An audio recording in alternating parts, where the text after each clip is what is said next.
É uma alegria sempre renovada estarmos juntos, e o tema hoje, para esse início de ano, primeiro mês do ano, é um tema que me foi assim grato de pesquisar, de me aprofundar nele, de trazer aqui o resultado dessa pesquisa e das minhas reflexões. Antes de dizer qual o caminho que eu vou adotar para explorar esse tema, para apresentar essas pesquisas que eu fiz, os meus estudos, eu gostaria de fazer uma advertência que tem a ver com o conteúdo da página inicial que Yolanda leu, que absolutamente nós não combinamos isso. Ela escolheu a página, mas tem a ver com essa advertência que eu vou fazer. O nosso tema aqui, o tema que me foi proposto, é falar sobre fé e otimismo em tempos de pandemia, que serve, inclusive, para o tempo de qualquer dificuldade, mas estamos vivendo uma crise específica, que é a pandemia, vai fazer um ano agora, em março. Então, mais ainda para esses tempos que nós estamos vivendo. Mas o que a gente tem que lembrar, como nos diz aí Emmanuel, é que nós temos que fugir do que se chama, hoje em dia, de positividade tóxica ou de polianismo. O que vem a ser isso? Nós nos sentimos na obrigatoriedade de termos bons sentimentos e bons pensamentos em termos de positividade. Então, a gente não pode ficar triste, a gente não pode ter medo, a gente não pode ficar ansioso, que tem que pensar positivo o tempo inteiro. As pessoas se cobram, principalmente em meios religiosos, porque acreditam que aquilo é um testemunho de fé, então a pessoa em nenhum momento pode, como diz o pessoal, deixar a peteca cair. E o polianismo, que é querer achar alguma coisa boa em tudo que nos acontece.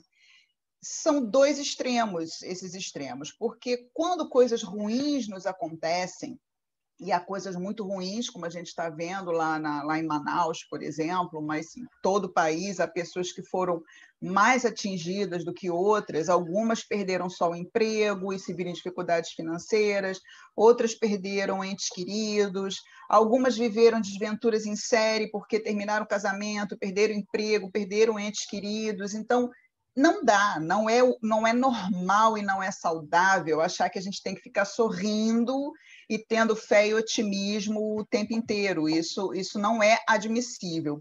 A psicologia nos ensina que as nossas emoções, até as emoções negativas, que a gente chama de negativas, elas têm um papel na nossa economia emocional. Elas surgiram evolutivamente para nós nos adaptarmos às situações que vão surgindo para garantir a nossa sobrevivência, para garantir o nosso bem-estar. Então, sentir medo, ter momentos de ansiedade, ficarmos tristes, isso tudo é absolutamente normal. Nós temos que acolher esses sentimentos, nós temos que acolher a nossa dor e não nos cobrarmos tanto e nem ficarmos cobrando as pessoas que convivem conosco também. Por que é importante a gente falar sobre fé e otimismo? Porque essas emoções que nos tomam quando a gente tem aquele soco no estômago da dificuldade ou do problema que nos atropela, que surge de uma forma repentina e machucando a gente de várias maneiras, e essas reações, esse momento, ele tem que ser superado. Nós não podemos ficar só aí nesse lugar dessas emoções que surgem no primeiro momento. Por isso que é importante nós conversarmos sobre os mecanismos que a gente tem de superação. E aí que a gente entra nessa questão da fé e do otimismo. Qual é o caminho, posta essa advertência, que é importante a gente lembrar disso sempre, como diz o Emmanuel, e a mensagem fala um pouquinho sobre isso. Qual é o caminho que eu vou seguir aqui para abordar esse tema? Então, em primeiro lugar, eu vou falar sobre crise, porque a pandemia é uma crise. Para alguns, é a crise mais importante que estão vivendo em suas vidas. Outros já viveram outras crises, inclusive crises coletivas, crises sociais. Então, nós vamos falar um pouquinho sobre essa questão da crise e como que o espiritismo vê a crise, qual é a ótica dos espíritos. Depois disso, nós vamos, então, entrar no otimismo. Primeiro, eu vou invertir aqui a ordem, e depois nós vamos ver a fé. Dentro da ótica da psicologia positiva, que é a área da psicologia que estuda mais essas virtudes ou essas emoções mais positivas dos seres humanos, então a gente vai ver pela ótica da psicologia e também dentro dos referenciais da doutrina espírita. Como eu sempre faço, depois eu vou disponibilizar a apresentação de PowerPoint, vou mandar para a Yolanda, ela disponibiliza para vocês no grupo, e nos slides tem o meu e-mail, caso depois alguém queira esclarecer alguma coisa que a gente não tenha tempo de esclarecer aqui, tá bem? Então, vamos lá. Primeira coisa que nós temos que ver, então, é essa definição de crise. Então, nós estamos vivendo essa crise desde março do ano passado. No mundo, isso surgiu, na verdade, no finalzinho de 2019, na China, por exemplo, que foi lá que surgiu isso tudo. Mas nós, aqui no Brasil, começamos a entrar nessa questão do isolamento social, nas dificuldades maiores, em março, na segunda semana de março, se não me engano. Então, a pandemia é uma crise, por isso até que são tempos de pandemia. A gente está comemorando aí a vacinação, mas a gente ainda vai levar aí uns meses até conseguir uma imunidade, até termos aí uma perspectiva melhor em termos de retorno à nossa normalidade, como, por exemplo, fazer as nossas reuniões presenciais. Então, o que vem a ser uma crise? Vejam se não é isso exatamente o que a gente está vivendo agora, vai fazer um ano. Uma manifestação violenta e repentina de ruptura de equilíbrio, um estado de dúvidas e incerteza, uma fase difícil e grave, momento perigoso ou decisivo, tensão e conflito. Isso aqui é a pandemia pura, mas se nós formos pegar essa definição, a maioria de nós, eu acredito todos nós, já vivenciamos esse tipo de experiência nas nossas vidas, uma fase difícil e grave, no relacionamento, muitas vezes uma separação, doenças, momentos complicados em termos financeiros. Então, as crises elas surgem à medida que a gente vai vivendo, faz parte da nossa existência. Eu coloquei aqui duas origens etimológicas interessantes da palavra crise. Uma é do sânscrito, que é kri ou kir, que quer dizer desembaraçar e purificar. E do grego, crisis, que quer dizer mudança. Então, olha que interessante, quer dizer, esse primeiro conceito é um conceito assim, impactante, que mostra um aspecto bem cru da crise. E por que ela mexe conosco, por que ela nos atinge? Principalmente por ser repentina, na maioria das vezes. Mas quando a gente olha a origem etimológica, vejam, a situação não fica tão ruim, um processo de purificação, de desembaraçamento e um processo de mudança. Então, não fica parecendo que é algo tão ruim. O momento de crise é um momento de mudança, o momento de crise é um momento de purificação, de nós nos desembaraçarmos de uma série de coisas.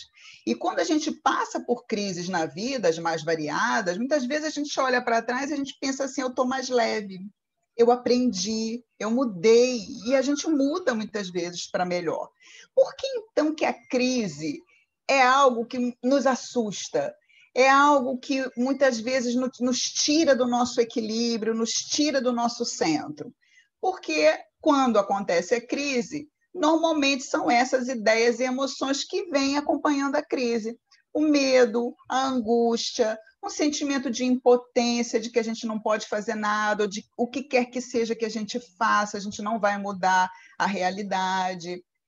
O pessimismo, a descrença, sofrimento, apatia, depressão, desequilíbrio, falta de perspectiva e que isso vai durar para sempre e a gente não vai se ver livre mais disso.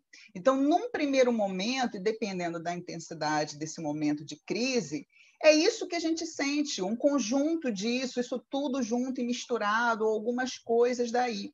Mas são sentimentos que se a gente, e pensamentos que se a gente não tomar cuidado, eles vão, em vez de nos trazer uma purificação e uma mudança, vão acabar nos afundando emocionalmente. Para o espiritismo, o momento de crise vai ser aquele momento de prova ou de expiação. E o espiritismo também nos ensina que esses momentos de prova e de expiação têm um porquê, uma causa, uma explicação e um para quê, que é a finalidade. Isso a nossa doutrina nos ensina através do conceito de reencarnação, que é uma ideia evolutiva. Então, nós estamos num processo de aprendizagem, de evolução, de crescimento, de aprimoramento, de purificação. E as crises entram aí nesse processo justamente para nos fazer avançar, aprender ou então resgatar. Reparem, como eu disse no início, que a maioria de nós aqui, eu acredito pelo menos, vivenciou o lado da pandemia do isolamento social, do afastamento dos amigos, a impossibilidade de nos reunirmos nas nossas instituições espíritas, mas pode ser que nem todo mundo tenha ficado desempregado, nem todo mundo tenha pego a Covid e tenha precisado ficar internado, ou tenha tido algum afeto, que tenha tido essa necessidade. Então, para alguns de nós, isso está sendo uma prova, para outros, uma expiação. Então, de fato, há histórias que a gente vê na internet, vocês devem estar acompanhando aí, eu não sou de ficar buscando muito, mas quando a gente vai fazer uma pesquisa no Google, o Google faz o favor de mostrar para a gente umas notícias. Logo no início, ele seleciona as últimas notícias, não sei bem qual é o critério. Então, outro dia eu vi o caso de um senhor lá em Manaus que perdeu, acho que uns 4 ou 5 membros da família, inclusive uma filha. Perdeu uma filha, perdeu um irmão, perdeu o pai, se não me engano, estava com a mãe internada no estado delicado, no estado grave. Então, essa situação com muitas perdas ou com perdas acumuladas e sucessivas configuram um quadro, na verdade, de expiação. Algum resgate está acontecendo aí, pelo menos é o que o Espiritismo nos ensina. Bem, Emmanuel, em Vinha de Luz, no capítulo 58, falando sobre essa questão da crise, ele coloca essa frase que eu acho genial, que é a crise que define o futuro. Por isso que as estratégias de enfrentamento são tão importantes.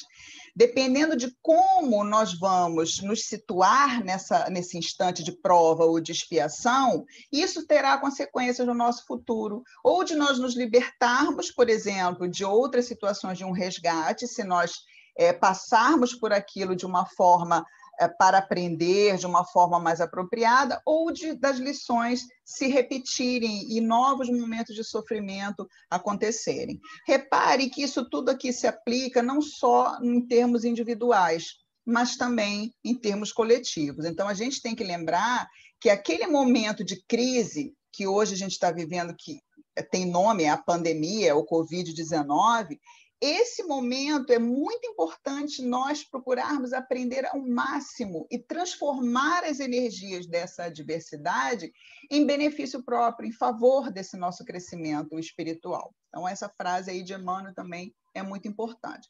Quando a gente fala de estratégias de enfrentamento de crises, o que a gente está falando? Bem, quando uma crise acontece, com aqueles sentimentos todos que a gente viu, evolutivamente, nós temos aí duas, que na verdade são duas, mas eu desmembrei em três formas de reação nossa, do ser humano, desde a época das cavernas.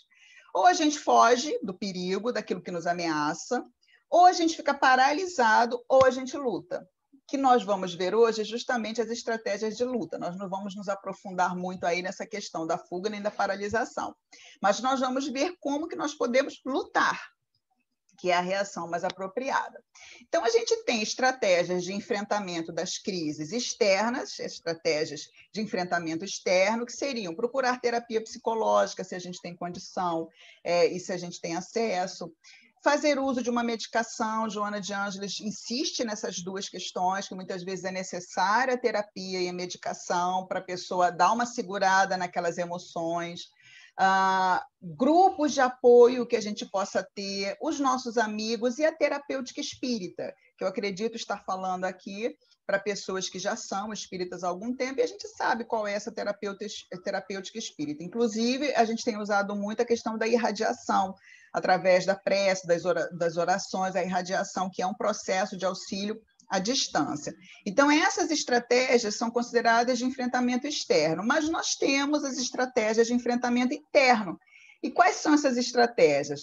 Dar-se conta de pensamentos e emoções negativas e substituir esses pensamentos e emoções negativas por outros mais positivos, mais adaptativos para aquela circunstância e para a nossa saúde emocional.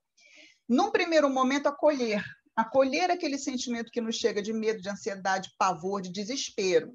Mas, num segundo momento, buscar o trabalho através dessas estratégias externas e internas. O ideal seria que a gente tivesse as duas aí, eu vi que eu achei muito legal a chamada que o SEASA, por exemplo, faz do atendimento fraterno, porque muitas pessoas estão absolutamente sozinhas e não têm com quem conversar, principalmente se forem do grupo de risco. Eu, por exemplo, sou uma pessoa que eu moro sozinha, mas eu não sou do grupo de risco. Então, eu me permito de manhã bem cedinho, quando está vazio, eu mantenho o meu exercício, mantenho a minha caminhada, enfim, mas há pessoas que estão realmente sozinhas. E para essas pessoas conversar com alguém, ter um interlocutor para falar um pouquinho sobre essas emoções negativas, isso é muito, muito importante. A fé e o otimismo, então, são as duas estratégias que nós vamos ver hoje, essas estratégias de enfrentamento interno, que são emoções positivas que a gente deve procurar trabalhar em nós para que nós possamos vivenciar essa crise da melhor maneira. Então, vamos lá. Sobre o otimismo. Primeiro, um conceito. O que é o otimismo? É uma disposição para ver as coisas pelo lado bom e esperar sempre uma solução favorável, mesmo nas situações mais difíceis. Isso é o otimismo. Sabe-se hoje na psicologia, isso já vem sendo pesquisado há muito tempo, que as nossas cognições, ou seja, os nossos pensamentos e as emoções consequentes, influenciam na nossa saúde. E quem vem estudando muito isso é uma área relativamente nova, que é a psiconeuroimunologia, que mostra essa associação. E por que isso? Isso não é papo nova era, nem nada disso. É que as nossas emoções, os pensamentos e as emoções produzem neurohormônios. Esses neurohormônios, essa química cerebral, ela pode impactar o nosso organismo para o bem ou para o mal, criando doenças ou mantendo a nossa saúde física. Por isso que é importante nós prestarmos atenção nessa dinâmica dos nossos afetos. E está provado já por pesquisas que as pessoas otimistas têm um sistema imunológico mais eficiente e vivem mais do que as pessoas pessimistas. Há um livro que não é espírita, que depois eu vou indicar para vocês no grupo, do Seligman, que é um dos fundadores da psicologia positiva, que é Aprenda a Ser Otimista. Então, nesse livro, que é um livro que eu resumi para trazer as principais colaborações, muita coisa vai ficar de fora porque não dá para trazer tudo, mas é um livro que ajuda bastante a leitura dele, é uma leitura muito gostosa, uma linguagem acessível, não precisa ser psicólogo para ler, é um livro muito legal porque ele coloca lá uma série de pesquisas científicas que mostram que eu não vou poder trazer aqui para vocês. E o porquê disso, né? Por que o otimismo ele nos garante um sistema imunológico melhor? Por que a gente vive mais sendo otimista? Tudo por causa do estilo explicativo. Estilo explicativo otimista ou pessimista. O que é um estilo explicativo? Quando alguma coisa difícil nos acontece, quando a gente está vivenciando uma crise, eu fico desempregado, por exemplo. Não dá para sair, como eu falei, não dá para a gente sair por aí rindo e falando assim, ai, como eu estou feliz, hoje eu fui demitido. Isso não existe. Então, é uma situação muito difícil. E a gente explica a si mesmo a razão daquilo ter acontecido. Isso se chama estilo explicativo. Então, é um modo como nos acostumamos a explicar o porquê de as coisas acontecerem. E esse estilo explicativo tem 3 aspectos ou 3 dimensões: a permanência, a abrangência e a personalização. O estilo otimista, ele vai ter que posicionamento em relação a uma crise, a uma coisa ruim que nos acontece. A gente pensa que aquilo não vai durar para sempre, que é a questão do tempo, da permanência. Então, a gente fala assim, não, a gente está vivendo isso agora, mas vai melhorar, isso vai passar.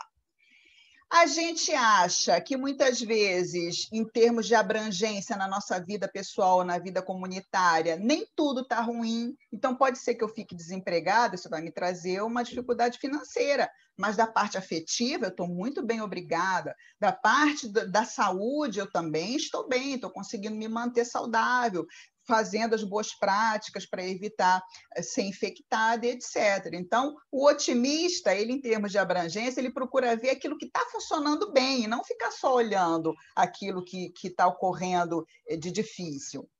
E o otimista, ele também diz para si mesmo, não é culpa minha, eu estou fazendo melhor, eu estou fazendo a minha parte. Então, esse estilo de pensar, de enfrentar as dificuldades, de explicar a nós mesmos, otimista, quer dizer, procurando ver o lado bom das coisas, tentando não fazer disso algo que nos arrase completamente, e isso vai definir de fato, a nossa superação e a nossa saúde emocional e também a nossa saúde física. Então, como mudar se eu tenho um estilo pessimista? Também não tenho como entrar aqui com vocês, o livro do Seligman, ele explica quais são as origens, porque eu, por exemplo, eu sou uma pessoa de estilo otimista por natureza, eu às vezes até tenho que tomar cuidado com polianismo, às vezes meus amigos me acusam, você é uma poliana, para com isso, que é chato mesmo ser poliana. Então, eu sou uma pessoa com estilo explicativo otimista, com tendências ao radicalismo polianista, mas há pessoas que têm um estilo pessimista. O que fazer, então? Bem, estilo pessimista. As pessoas encontram causas permanentes e universais para os eventos negativos. Então, é a prática do desespero. Olha só, é mais ou menos isso. A culpa é minha, vai ser sempre assim, vai atrapalhar toda a minha vida sob todos os aspectos. Esse é o estilo de explicação pessimista. Então, a pessoa se vê num beco sem saída, a pessoa não consegue divisar um futuro melhor, não consegue divisar coisas que funcionem direito, e com isso a pessoa vai se desesperando, entrando naquele círculo vicioso de ansiedade, de medo, de desespero que vai se agravando incessantemente, podendo vir até chegar a uma autoagressão. O que a gente tem que fazer se a gente tem um estilo pessimista? Duas estratégias principais: contestar, a contestação e a distração. Então, o estilo pessimista ele é baseado em crenças. Eu sou azarada, tudo acontece comigo, as coisas ruins são sempre comigo. Eu sabia que eu ia ser escolhida, porque eu tenho essa e essa dificuldade. Então, isso é uma crença que a gente tem sobre si mesmo, a gente tem crença sobre nós mesmos, a gente tem crença sobre o mundo, a gente tem crenças sobre o nosso futuro. Então, qual é a estratégia? Contestar essas crenças. Que evidências a gente tem de que essa nossa explicação para o que a gente está vivendo é essa mesmo? Quais são as alternativas de explicação para isso que a gente está passando? Quais são as implicações de eu ter esse tipo de explicação me colocando sempre para baixo, produzindo um baixo astral em mim? Qual a utilidade de pensar assim? Então, esse questionamento, e esse material vai para vocês, então vocês vão ter oportunidade até de anotar no celular essa contestação para ir se fazendo. Eu tive uma pessoa da família que perdeu o emprego. Então, o primeiro momento, a pessoa chorou muito, porque gostava muito do emprego, aí a pessoa fala, o que eu fiz de errado? O problema é meu. Agora, vocês imaginam, num tempo de pandemia, a pessoa trabalhava numa empresa aérea, e estava se culpando. Olha o que é o estilo pessimista de explicação, né? Quer dizer, aí a pessoa, a esposa, tentando mostrar para ele que não foi só ele que foi mandado embora, muita gente no Brasil inteiro, no mundo inteiro, da aviação, que trabalha na aviação, estava passando pela mesma coisa, mas imediatamente ele trouxe para ele o problema, alguma coisa que eu fiz, porque teve gente que ficou lá, porque eu, né? A pessoa fala assim, porque eu devo ter alguma coisa errada. Então, questionar as nossas crenças. E outra que também é muito boa, distrair a mente. Quando a gente começar a ter pensamentos nessa linha, procurar uma distração, um amigo piadista alegre, assistir um filme bacana, uma comédia, ouvir uma música alta astral, tentar distrair a mente. Se a gente não conseguir contestar, distrai a sua mente. E lembrar, gente, não só a história com H maiúsculo, mas também a história de vida de vocês, ou a nossa história de vida e das nossas vidas passadas. Porque, vejam, eu costumo dizer isso para as pessoas, a gente está vivendo essa pandemia de uma forma assim tão visceral por causa da globalização, porque a gente recebe tudo em tempo real, para o mal e para o bem, como a gente viu agora, a primeira pessoa vacinada, e todo mundo já viu a primeira pessoa vacinada, sabe quem vacinou, em tempo real. Mas reparem que nós já passamos por outras crises, até pandêmicas, muito piores do que essa. E não sobrevivemos. Nós estamos aqui, a vida não seguiu seu rumo, o futuro depois não se ajeitou. Vejam, por exemplo, a gripe espanhola. Há, historicamente, uma previsão de que ela tenha matado de 70 a 100 milhões de pessoas. Eu gosto de lembrar isso para os pessimistas, quando as pessoas falam assim, mas está morrendo muita gente. Está morrendo muita gente. 2 milhões é muita gente. Mas comparado com a gripe espanhola, isso não é nada. E o que aconteceu depois da gripe espanhola? O mundo acabou? As pessoas definharam? Todo mundo ficou desempregado? Não. Como? As coisas foram se ajeitando devagarzinho, as pessoas passaram aqueles momentos difíceis, mas tudo acabou entrando nos eixos. Então, vamos lembrar das lições da história, vamos lembrar também da nossa história de vida. Quem já passou perrengues no passado? Não superou os perrengues do passado? Então, nas dificuldades de agora, lembrar as outras dificuldades que foram superadas. Aí vocês podem me dizer assim, mas não foi uma pandemia. Não, não foi uma pandemia, mas foi uma outra crise qualquer, uma separação, uma doença, ou até uma dificuldade financeira. E a gente não supera e não segue a vida. Eu lembro, há muitos anos atrás, a gente acaba se usando como exemplo. Eu, quando me casei com meu ex-marido, né, eu era muito jovem, o meu relacionamento com a minha sogra não era muito bom. E aí aconteceu de recém-casada, meu então marido foi demitido, eu já com uma filhinha, ele não conseguia emprego. O que me aconteceu, gente? Tive que morar com a sogra. Olha só, ao ir morar com a minha sogra, que era o pior que para mim podia acontecer naquele momento, porque a gente não se dava, mudamos o relacionamento, viramos amigas, a gente viu uma em relação à outra, né, que a gente não era um bicho de 7 cabeças, e acabamos tornando o nosso relacionamento muito melhor. Então, lembrar dessas crises que nós vivenciamos, que foram difíceis, que a gente não esperava, que nos atropelaram, e a gente não venceu, apesar de, na época, a gente falar assim, eu não vou dar conta disso, eu não vou dar conta. A gente deu conta disso, ok. Bem, o Kardec falou sobre otimismo na codificação? Não falou. Eu fiz uma pesquisa em toda a revista espírita, na codificação, Kardec não usou essa palavra, porque na época não se falava otimismo, mas ele usou uma outra expressão, que é a esperança. A esperança, se vocês forem procurar na internet, vocês vão ficar confusos que nem eu. Porque esperança e otimismo se parecem muito em termos de conceito. Só que a esperança é uma das virtudes teologais, historicamente falando, em termos de pensamento religioso. O que são virtudes teologais? Aquelas virtudes que nos ligam com Deus, que seriam 3 virtudes teologais: a fé, a esperança e o amor, que Kardec fala muito isso no Evangelho segundo o Espiritismo, principalmente.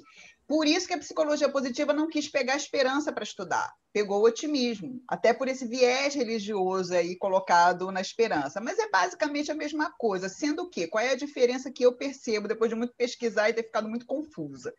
Que a esperança ela é mais emocional. A esperança requer uma entrega. Quando tudo dá ruim na vida da gente, que a gente não vê saída por lado nenhum, que a gente já tentou ser otimista e não deu certo, a gente não consegue, resta a esperança. Então, a esperança é algo relacionado ao futuro e é algo que envolve uma emoção muito profunda, por isso que é considerada uma das virtudes, porque nos liga ao sagrado, ao transcendente, a ideia de um poder que vai fazer por nós aquilo que a gente não deu conta de fazer. Então, a esperança é citada por Kardec 52 vezes no Evangelho segundo o Espiritismo e 16 no Livro dos Espíritos. Em que contexto? Ele associa a esperança à vida futura e à reencarnação, que é exatamente isso, um pouquinho que a gente está trabalhando aqui. Por pior que esteja a nossa situação, existe um futuro. Então, vamos imaginar, eu já falei isso aqui em outras oportunidades, eu tenho 2 grandes receios na minha vida, quando eu paro para pensar o que pior poderia me acontecer, além de perder filho, né? Mas estou falando eu, né? Comigo mesma.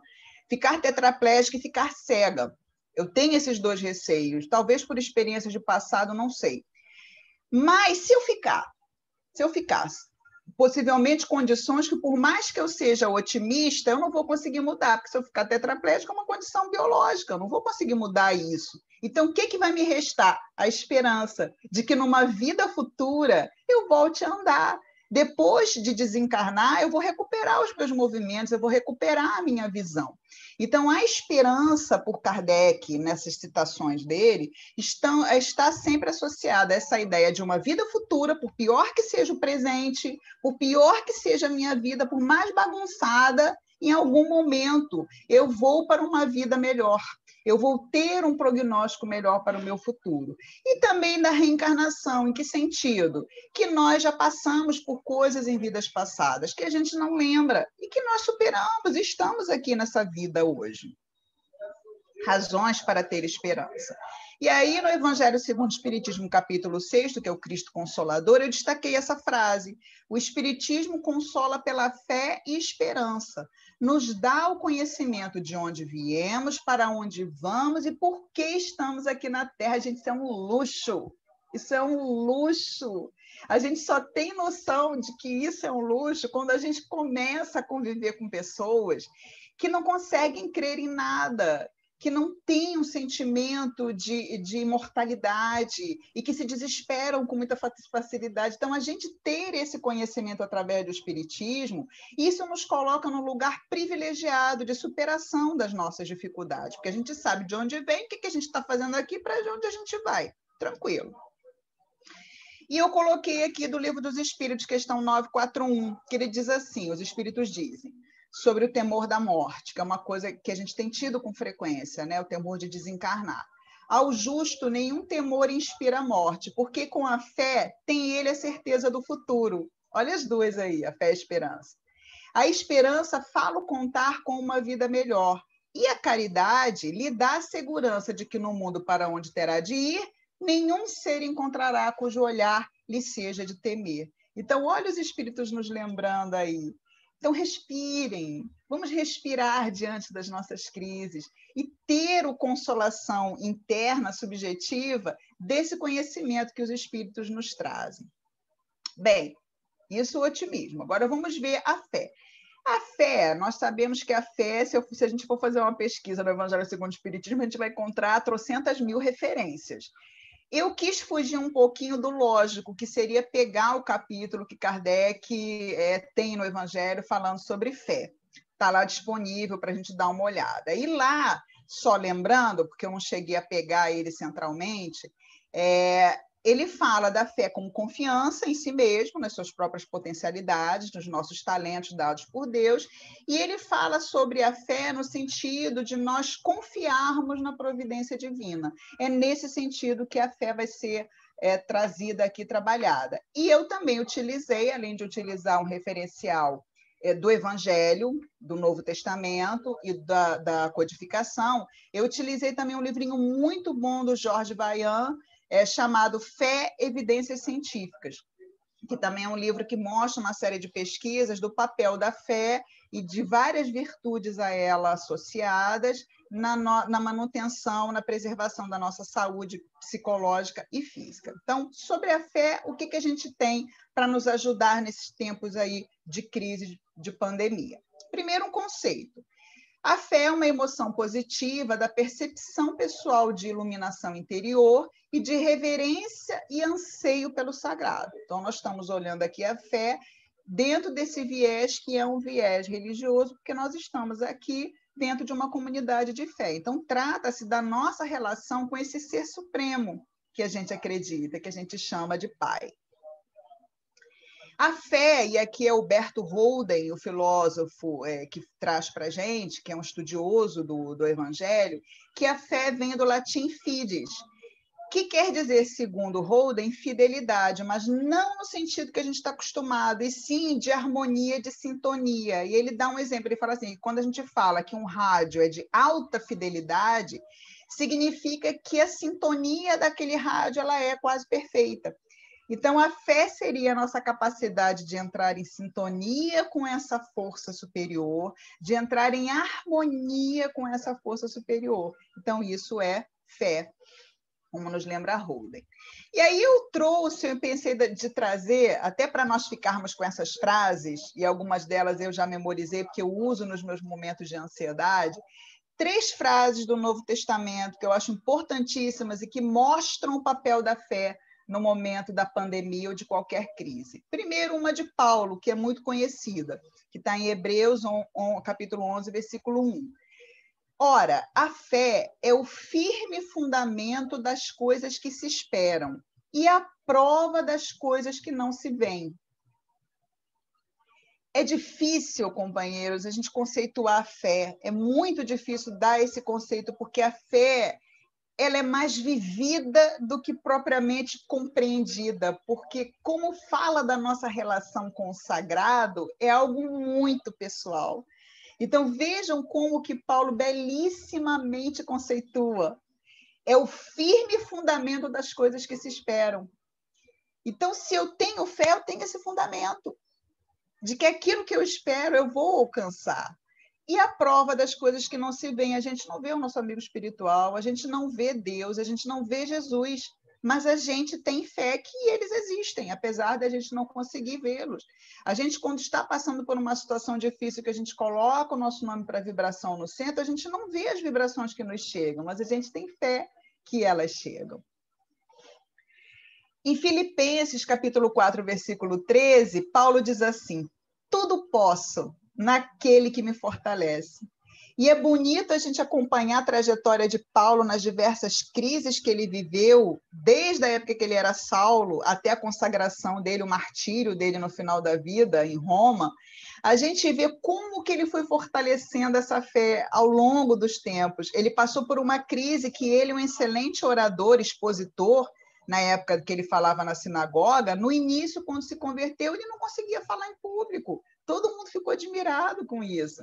E à medida que ele foi trabalhando essa relação dele com Jesus, consagrada em novas bases, ele foi superando isso tudo. E chegou a dizer, tudo posso naquele que me fortalece. Quem nunca leu Paulo Estevão, conselho que leia, aproveite que ainda está em casa, né? A gente vai ficar aí por algum tempo em isolamento social.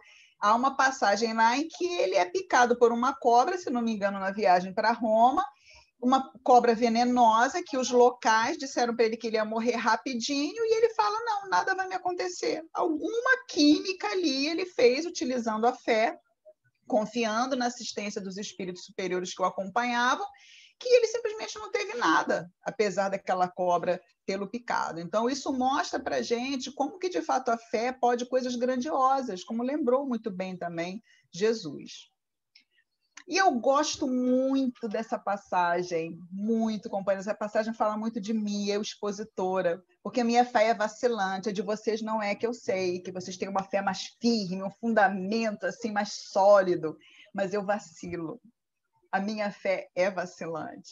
E é por isso que eu me vejo na experiência e na fala desse pai. Essa passagem aí é da cura do jovem lunático, quando Jesus sobe para o Monte Tabor, quando acontece a transfiguração, a hora que ele desce com os apóstolos, existe uma aglomeração, uma gritaria, e quando Jesus chega perto, é um pai com um jovem, com um filho, o menino se contorcendo no chão, tomado por espíritos, numa crise convulsiva, e os outros discípulos de Jesus tentaram curá-lo, não conseguiram. E quando Jesus chega perto e pergunta o que está acontecendo, há um diálogo dele com o pai, que é lindíssimo, é belíssimo. Eu aconselho vocês a lerem a passagem toda, vale a pena. Eu me emociono até hoje, todas as vezes que eu leio ela toda. E aí aquele pai fala para ele, Senhor, esses espíritos pegam meu filho desde que ele é criança, jogam ele no fogo, jogam ele na pedra, maltratam muito ele. Eu pedi para os teus discípulos curaram, mas eles não conseguiram. Aí ele vira para Jesus e fala assim, se tu podes, faz alguma coisa. E aí Jesus fala para ele, se podes, como assim? Né? Imagina, ele fala isso para Jesus. E aí Jesus fala para ele, tudo é possível àquele que crê. Quando ele questiona Jesus, ele fala assim, Senhor, se tu podes, faz e cura meu filho. Fala, tudo é possível, podes, tudo é possível àquele que crê. E aí esse pai diz assim, em lágrimas, eu creio, Senhor, ajuda a minha incredulidade. Companheiros, quantas vezes eu falei isso em lágrimas nas minhas crises? Senhor, eu creio, mas ajuda a minha incredulidade, porque nós somos ainda tão imaturos espiritualmente que a gente ainda não conseguiu essa solidez. Eu estou falando de mim, tá, gente? Em primeiro lugar. Então, a gente tem momentos em que a gente confia mais, a gente consegue ter uma fé maior, mas outros momentos em que a gente hesita. Nós somos constantes na inconstância, como lembra Militão Pacheco numa mensagem no livro O Espírito da Verdade, constantes na inconstância. Então, muitas vezes, a gente tem que pedir ao Pai que nos ajude na nossa incredulidade, que é esse o momento. Quer dizer, não é tanto, percebam aqui quando a gente fala de fé, não é tanto aquilo que nos acontece, porque a gente viu que as provações vão chegar, as expiações vão chegar, porque faz parte da nossa condição evolutiva. Mas essa certeza, essa convicção através da nossa fé, que seja o que for que nos acontecer, nós jamais estaremos sozinhos. E que isso vai ter um desenrolar se nós fizermos a nossa parte positivo, não no sentido de atender aquilo que a gente queira, mas no sentido de promover a nossa purificação e a nossa mudança espiritual. Essa frase do livro Consolador, na questão 354, também aconselho os companheiros a lerem, pedem, os organizadores do livro, pedem a Emmanuel um conceito de fé. Eu tirei só esse pedacinho, tá? Que Emmanuel fala, resumindo essas 3 frases que eu tirei do Novo Testamento, que a gente está discutindo aqui. Que ter fé é guardar no coração a luminosa certeza em Deus, certeza que ultrapassou o âmbito da crença religiosa, fazendo o coração repousar numa energia constante de realização divina da personalidade. Conseguir a fé é alcançar a possibilidade de não mais dizer eu creio, mas afirmar eu sei, com todos os valores da razão tocados pela luz do sentimento. Traduzindo a certeza na assistência de Deus, ela exprime a confiança que sabe enfrentar todas as lutas e problemas com a luz divina no coração.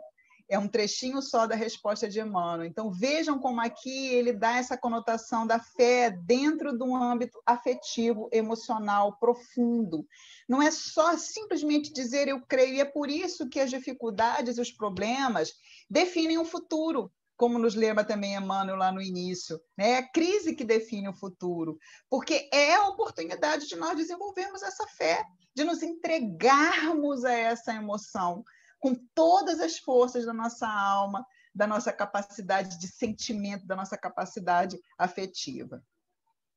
E aqui, vejam, antes, eu já estou no finalzinho, antes de me encaminhar aqui para dois versículos que eu ainda tenho para fazer e uma história que eu vou relembrar do Livro dos Mensageiros, eu queria só fazer um apanhado do que foi dito aqui. O tema proposto foi fé e otimismo em tempos de pandemia. O que nós vimos aqui? Que a pandemia é uma crise. Como qualquer crise, ela traz uma série de emoções e de sentimentos perturbadores, que fazem parte, que são normais, que a gente tem que acolher, que a gente tem que deixar chegar, mas para a nossa economia, a nossa saúde psicológica, para a nossa saúde física e para ajudarmos a nossa economia espiritual em termos de evolução, a gente tem que entrar com um estilo explicativo otimista, que a gente já viu que é o estilo explicativo, que procura colocar as coisas dentro de um âmbito passageiro, isso vai passar, que nos ajuda a ver as coisas boas da vida da gente que estão funcionando bem, porque não é impossível que tudo esteja ruim na vida da gente ao mesmo tempo, então sempre vai ter alguma coisa boa. Que nos mostra também que muitas vezes não é culpa nossa, aquilo é uma experiência que a gente vai precisar passar em função de uma série de razões, e o Espiritismo mostra que todas as nossas crises elas têm um porquê e um para quê. Vimos as estratégias de enfrentamento que são importantes e vimos também um pouquinho sobre a questão da fé, como que a fé ela é uma dinâmica que nos liga às forças superiores da vida, a Deus, à espiritualidade, a Jesus. E aí eu trago aqui agora, companheiros, 2 frases de Jesus importantíssimas para nós memorizarmos também. Uma em que Jesus fala em Mateus capítulo 11, versículo 28. Vinde a mim todos os que estão aflitos e sobrecarregados, que eu vos aliviarei. Essa imagem de Jesus nos abraçando, somos nós ali dentro daquele abraço. Eu, você, os afetos de vocês, as pessoas que estão lá naquele hospital. Se algo difícil acontecer para vocês, se imaginem dentro desse abraço, porque Jesus disse para a gente, vinde a mim todos os que estão aflitos e sobrecarregados, que eu vos aliviarei. E ele está conosco, só que fé é fidelidade, é sintonia. Nós temos que sintonizar com ele para nós conseguirmos sentir esse abraço. Divaldo tem uma visualização que é muito bonita, que eu usei muito também em crises passadas minhas, em que é esse encontro. Eu não sei se vocês já tiveram oportunidade, vou até ver se eu consigo achar para mandar o link para vocês, em que a gente vai se vendo numa paisagem muito bonita e de repente vem um ser de luz na nossa direção, e quando ele chega perto é Jesus que chega pertinho da gente, aí a gente abraça, Jesus nos abraça. Então lembrarmos disso, que Jesus disse que nos aliviaria. Lembrando, vocês já devem ter estudado isso muito, possivelmente, que ele não falou que ia tirar o nosso problema, ele falou que ia nos trazer o alívio das nossas aflições.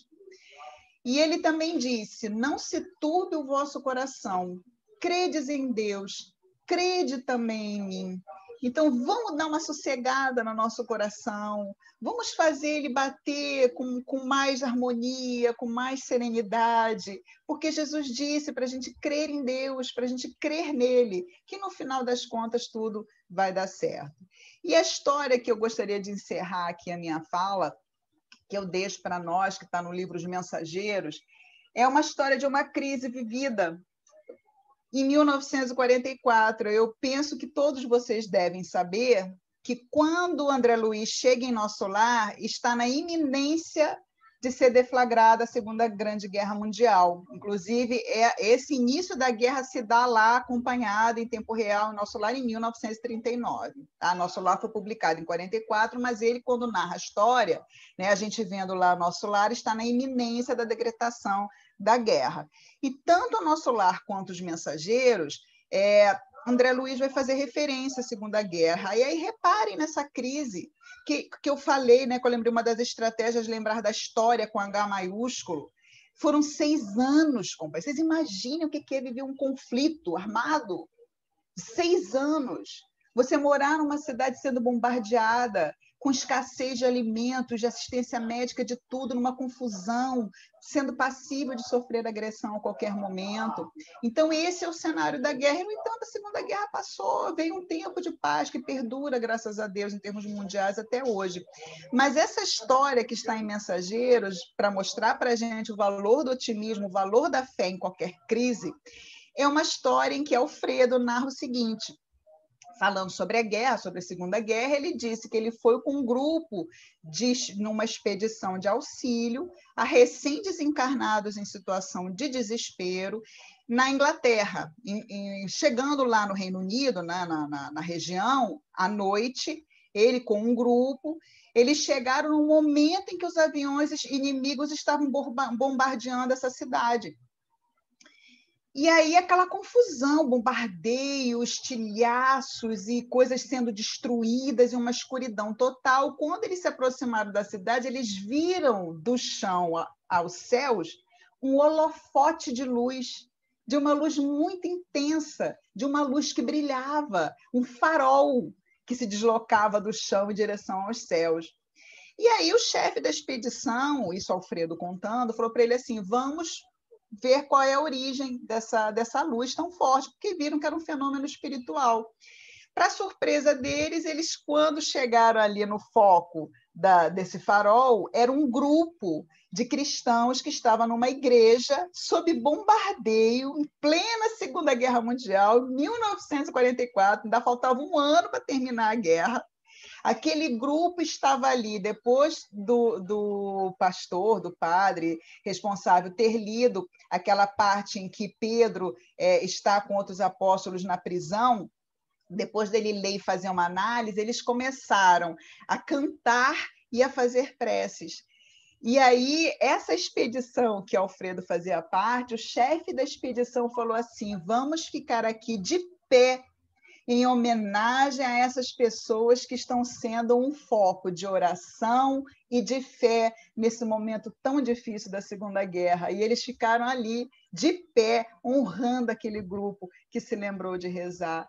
Então, façamos isso, queridos, façamos das nossas casas esse ponto de onde um farol forte, luminoso da nossa fé mais pura, do nosso otimismo mais contagioso, vá alcançar não só os lares vizinhos, mas vá contribuir também para elevar o padrão espiritual de toda a humanidade.